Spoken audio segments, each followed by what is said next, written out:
ગુજરાતમાં થવા જઈ રહેલી સ્થાનિક સ્વરાજની ચૂંટણીમાં ઓબીસીના પેપર ઉપર તો 27% અનામત આપી છે, પણ કાયદેસર 16 થી 17% જ અનામત આપી છે.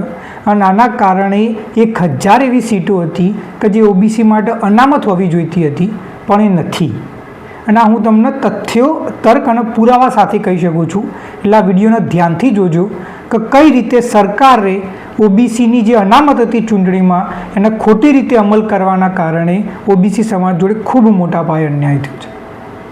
અત્યારે જે તાલુકા, જિલ્લા, નગરપાલિકા અને કોર્પોરેશનની ચૂંટણી ગુજરાતમાં થવા જઈ રહી છે, એમાં અંદાજે 10,000 સીટો પર ચૂંટણી થવાની છે.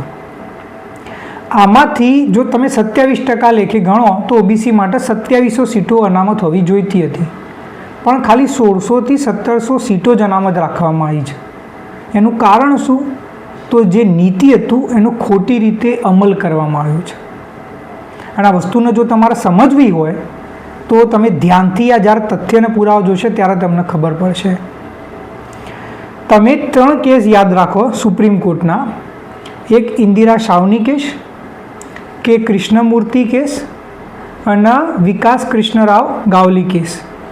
આ ત્રણે જે કેસ હતા સુપ્રીમ કોર્ટના, એના અંદરથી તમે મુખ્ય એટલું સમજી શકો છો કે જે સ્થાનિક સ્વરાજની ચૂંટણીમાં હોય તો એમાં ઓબીસી, એસસી, એસટી આ ત્રણેયને ભેગી થઈને 50% કરતાં વધારે અનામત ના હોવી જોઈએ. અને સૌથી પહેલાં તમે એસટી એટલે આદિવાસી, દલિત સમાજ, એસસી પહેલાં એમને અનામત મળશે એમની વસ્તીના ધોરણે, અને પછી ઓબીસી સમાજને આપવામાં આવશે. આપણે આને ઉદાહરણથી સમજીએ.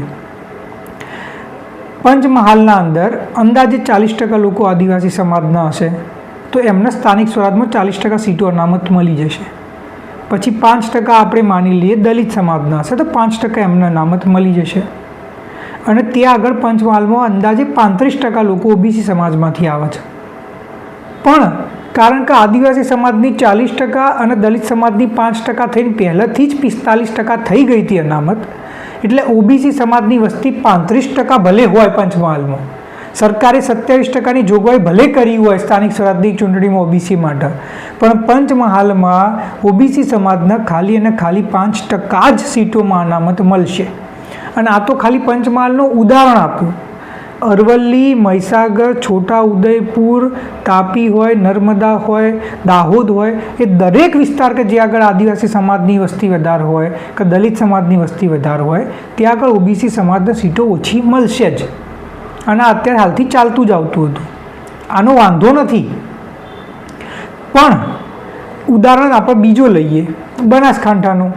હવે બનાસકાંઠામાં 10% જેટલા આદિવાસી સમાજ હશે, 5% જેટલો 7% જેટલો દલિત સમાજ હશે, અને ઓબીસી સમાજ હશે લગભગ 55% જેટલું. તો જો તમે આદિવાસી સમાજને 10% આપો, 7% તમે દલિત સમાજને આપો, તો પણ જો 50%ની આપણે મર્યાદા રાખીએ તો 33% અનામત ઓબીસી સમાજને અહીંયા મળી શકે છે, પણ એમને આપવામાં આવશે ખાલી 27%. એનો મતલબ શું કે જે વિસ્તારના અંદર દલિત અને આદિવાસી સમાજની વસ્તી વધારે હતી એટલે ત્યાં આગળ ઓબીસીને ઓછી આપી, બરાબર. પણ જે વિસ્તારના અંદર દલિત આદિવાસી સમાજની વસ્તી ઓછી હતી અને ઓબીસી સમાજને ત્યાં આગળ 33, 35 ને 40% અનામત મળી શકે છે, પણ ત્યાં આગળ એમને નથી આપતા, ત્યાં આગળ એમને 27 જ આપે છે. આનાથી એ થાય છે કે સરેરાશ જે અનામત 27% મળવી જોઈએ એના જગ્યાએ ઓબીસીને 16 થી 17% જ અનામત મળે છે. એના કારણે જે ઓબીસી વસ્તી વધારે ધરાવતા જિલ્લાઓ લઈ લો, બનાસકાંઠા, સાબરકાંઠા, પાટણ, મહેસાણા, પછી ગાંધીનગર, આણંદ, ખેડા, દેવભૂમિ દ્વારકા લઈ લો, ગીર સોમનાથ લઈ લો, પછી સાબરકાંઠા લઈ લો, આ બધા વિસ્તારોમાં, સાબરકાંઠા કે સુરેન્દ્રનગર, આ બધા વિસ્તારના અંદર ઓબીસીની વસ્તી 50-55% ઉપર હશે. અને આ દરેક જગ્યા ઉપર આદિવાસી દલિત સમાજની સંખ્યા સાપેક્ષમાં ઓછી છે.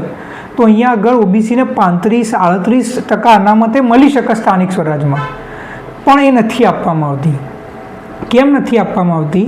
કારણ કે જે ઝવેરી કમિશન બનાવવામાં આવી હતી કે જેની આ 10 થી 27% અનામત વધારવા માટેની રિપોર્ટ આપી હતી, એ સરકારે 2023માં રિપોર્ટ બહાર આવી ચૂકી હોવા છતાં હજી પબ્લિક સમક્ષ એ રિપોર્ટ મૂકી જ નથી. અને તમે અંદરના સૂત્રોથી જે માહિતી છે એના હિસાબે હું તમને કહી શકું છું કે રિપોર્ટમાં એવી જોગવાઈ હતી કે ભાઈ 27% અનામત એવી રીતે અમલ કરો કે જો આદિવાસી વસ્તી વધારે હોય ત્યાં આગળ જો ઓબીસીને ઓછા ટકાવારીમાં અનામત મળતી હોય તો બીજા વિસ્તારો જે આગળ ઓબીસીની વસ્તી વધારે હોય, આદિવાસી દલિત સમાજની ઓછી હોય, ત્યાં ઓબીસીને વધારે અનામત આપો કે જેના કારણે સરેરાશ 27% અનામત જળવાઈ રહે. પણ એની જગ્યાએ સરકારે 27% ફ્લેટ અનામત અમલમાં મૂકવાનો જોગવાઈ કરી કે જેના કારણે ઓબીસી સમાજને 27ના જગ્યાએ 16થી 17% જ અનામત મળે છે. મતલબ 27% અનામત એ કુણીએ ગોળ ચોંટાડેલી વાત છે. કાયદેસર તમને 16થી 17% જ અનામત આપવામાં આવે છે અને આવી જ રીતે ચાલતું રહેશે જો તમે નહીં સમજો તો. આના કારણે અત્યારે હાલ તો ટિકિટો ઓછી મળી, ભવિષ્યમાં ટિકિટો ઓછી મળશે. આમાં સુધારો કરવો હોય તો સૌથી પહેલાં સરકાર સમક્ષ રજૂઆત કરવી પડશે કે તમે જે ઝવેરી કમિશનની રિપોર્ટ હતી એને પબ્લિકના આગળ મૂકો અને એમાં જે વાત થયેલી હતી એ રીતે અમલીકરણ કરો કે જેના કારણે બનાસકાંઠા, પાટણ અને બીજા અનેક એવા વિસ્તારો હોય, ગાંધીનગર, કે જે આગળ ઓબીસીના 27 નહીં 35% ઉપર અનામત મળવી જોઈએ. અને આવી રીતે ભારતના બીજા રાજ્યોમાં અમલ છે પણ ખરા. કર્ણાટકના અંદર આ જ રીતે અમલ થાય છે સ્થાનિક સ્વરાજની ચૂંટણીમાં અનામતનો. જો આદિવાસી દલિત સમાજની વસ્તી વધારે હોય ત્યાં ઓબીસીને ઓછી અનામત મળે અને જ્યાં આગળ ઓબીસીની વસ્તી વધારે હોય અને આદિવાસી દલિત સમાજની ઓછી હોય ત્યાં ઓબીસીને વધારે મળે. એ જ ગુજરાતમાં થોત તો આજની તારીખમાં 1000 વધારે સીટો એ આપણને વધારે અનામત આપવામાં આવી હોત આ સ્થાનિક સ્વરાજની ચૂંટણીમાં. એટલે હું તમને કહેવા માગું છું કે ક્યાં સુધી તમે નાની નાની વસ્તુઓના અંદર રચ્યા પચ્યા રહેશો. તમારા ભાગની હજારોની સીટો તમારે નથી મળતી કારણ કે તમે જાગ્યા નથી, તમે સમજ્યા નથી. આ મુદ્દાને સમજો. જેટલા થાય એટલા લોકો આખા ગુજરાતના અંદર આ મુદ્દા વિશે ચર્ચા થાય એટલે શેર કરો, લોકોને માહિતગાર કરો અને સરકારને એક અવાજે અવાજ કરો કે જો અમારી 27% અનામતની જોગવાઈ કરવામાં આવી હતી તો અમને 16થી 17% કેમ મળે છે. તમે જાગૃત થશો, માગણી કરશો તો સુધારો થશે. બાકી તો જે મળતું આવ્યું હતું એ મળતું રહેશે અને આપણે હેરાન થતા રહીશું. તમારા વિચારો કોમેન્ટમાં જણાવો. થાય એટલા લોકો સુધી આ માહિતી પહોંચાડો અને આના અંદર પરિવર્તન આવે એના માટે પ્રયાસ કરીએ સાથે મળી. હું ઠાકોર સમાજમાંથી આવતો એક જાગૃત યુવા તારક ઠાકોર છું. જે પણ વ્યક્તિના વિષય ઉપર વધુ માહિતી જોઈતી હોય એ 97 260 40 451 ઉપર મારો સંપર્ક કરી શકે છે. જય માતાજી.